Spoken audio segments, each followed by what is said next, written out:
Okay, here we go on a little bit different journey because there was a lot of interest in the Book of Resolutions when we referred to them a couple weeks ago. And so Maddie and I decided, well, let's delve into those. And so we begin that journey this week. And just to provide the context, we've all heard of the Book of Discipline. And discipline, it's the same word as disciple. It's how we can be disciples as a congregation in our life together. And so it's not a negative book. And if you call it the book of law, that takes on a lot of negative connotations. But it's really the accumulated wisdom of a couple hundred years of guidance that includes some law, if you will, that is not to be broken. And there's consequences if it's broken. But there's also a lot of guidance in the book. And one of the guidance sections of this book is called the social principles. Now, those social principles is a lengthy document of many pages, but basically it is not a thou shalt and thou shalt not. It's a set of principles that United Methodist congregations, agencies, and individuals are encouraged to consider as we make decisions, develop opinions. We're encouraged to be aware of those principles that can guide us in our decision making. Now that's all in the Book of Discipline. Apart from the Book of Discipline is a book of resolutions. These are resolutions that are adopted by General Conference, 50% lay, 50% clergy. Bishops have no vote, and they, from around the world, and 30% of the General Conference is made up of persons outside the United States. So unless they're so identified, the resolution is global in nature and not national in nature. And so that's the Book of Resolutions. It's what we're going to be considering. But in my presentation to you, as we consider, we're going to do four things. First of all, we're going to look at a current issue. This week is going to be healthcare. Next week is going to be immigration. Okay? Because those are current issues that we all talk about and are aware of. So we're going to look at an issue, identify an issue. We're going to consider the social principles, language of the social principles that are applicable to that issue. And then we're going to listen to the advice of the Book of Resolutions as we are encouraged to be decision makers and form our opinions about the issue. So that's what I'm going to be doing in these presentations. And then on Sunday morning, we're going to talk about the advice and whether or not we like it or not and why and how it can be helpful to us. So this week, I selected one of the crucial issues in our culture today and in the world today, and that's healthcare. Now, before February 2020, healthcare was the number one issue as far as the electorate in the United States. And you'll remember the debates of the Democratic candidates had a lot to do with healthcare. And President Trump has certainly had his perspective on healthcare and how it ought to be handled. But since 2020 February, we had the pandemic. And that has just surfaced the critical nature of healthcare in cultures around the world, including the United States. And then, interestingly enough, this is Wednesday morning, I read the paper this morning, and one of the headlines was Struggling Merchants and Insurance Battle Over Pandemic Coverage. Why? Because many of the insurance policies that are covered by the insurance programs in the United States exclude pandemic coverage. Now, we didn't know that before we had a pandemic, but now we know that.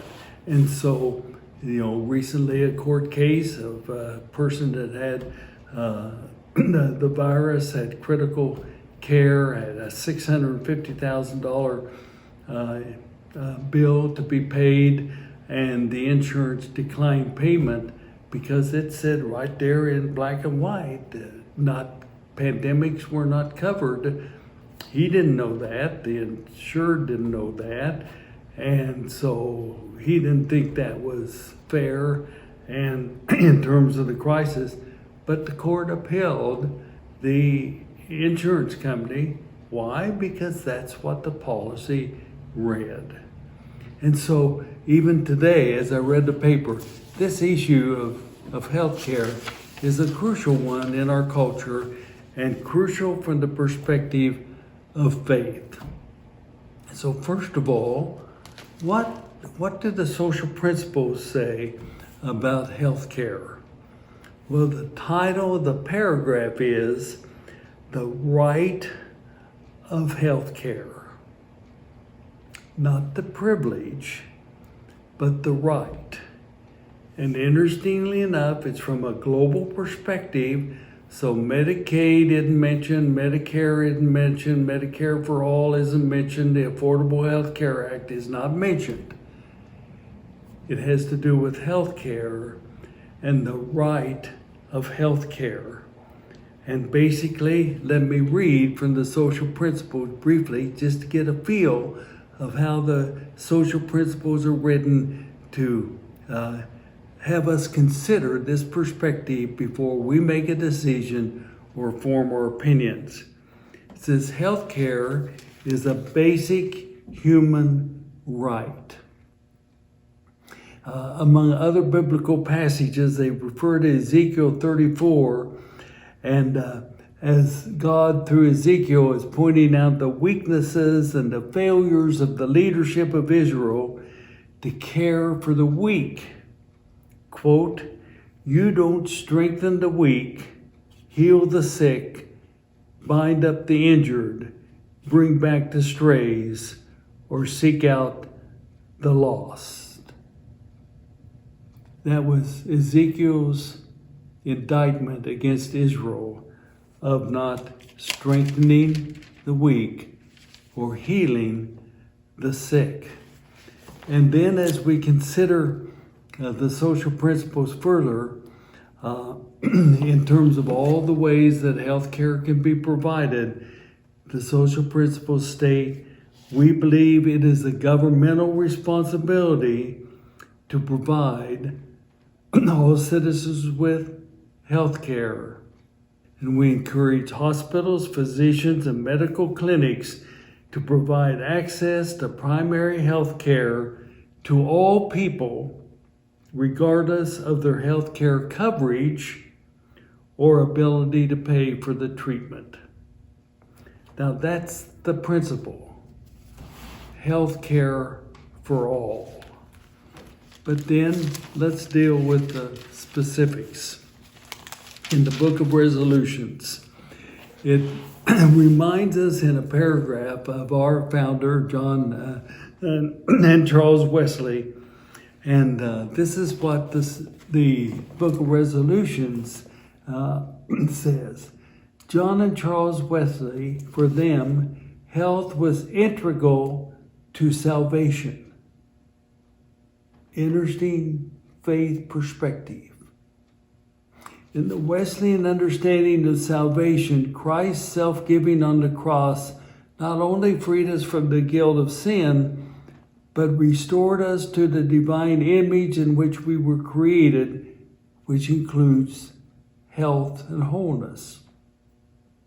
John Wesley not only preached spiritual health, but worked to restore physical health among the impoverished people who heard his call.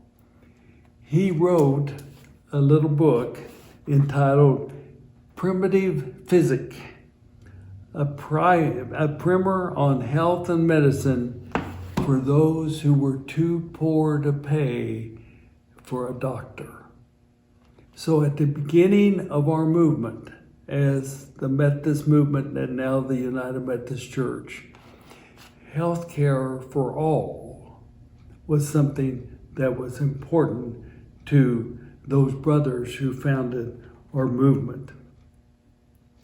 Now, it goes ahead to say, health has for too long been defined only as the absence of disease or infirmity.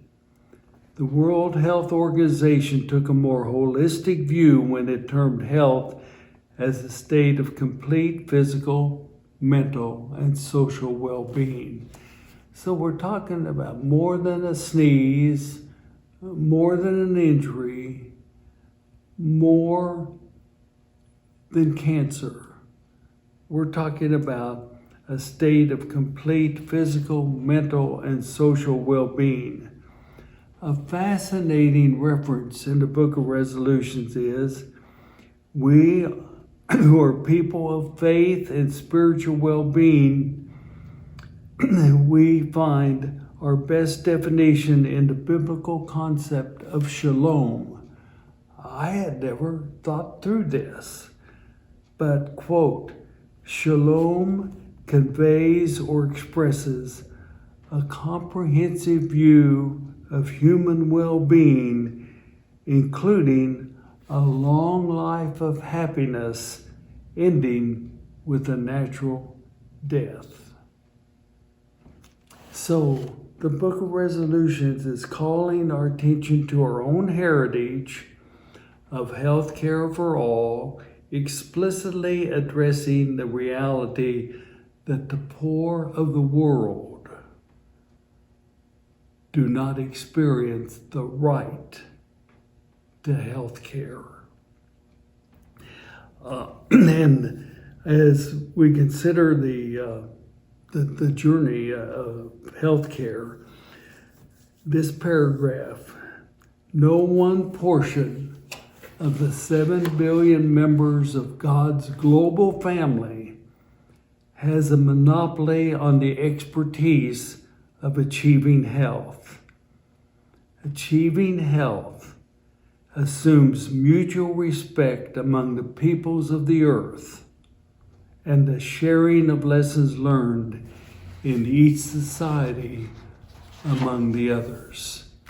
So share our wisdom in terms of health and health care for all. Then I want to read a final statement here concerning health care in the Book of Resolutions, and then a couple reflections, and then questions.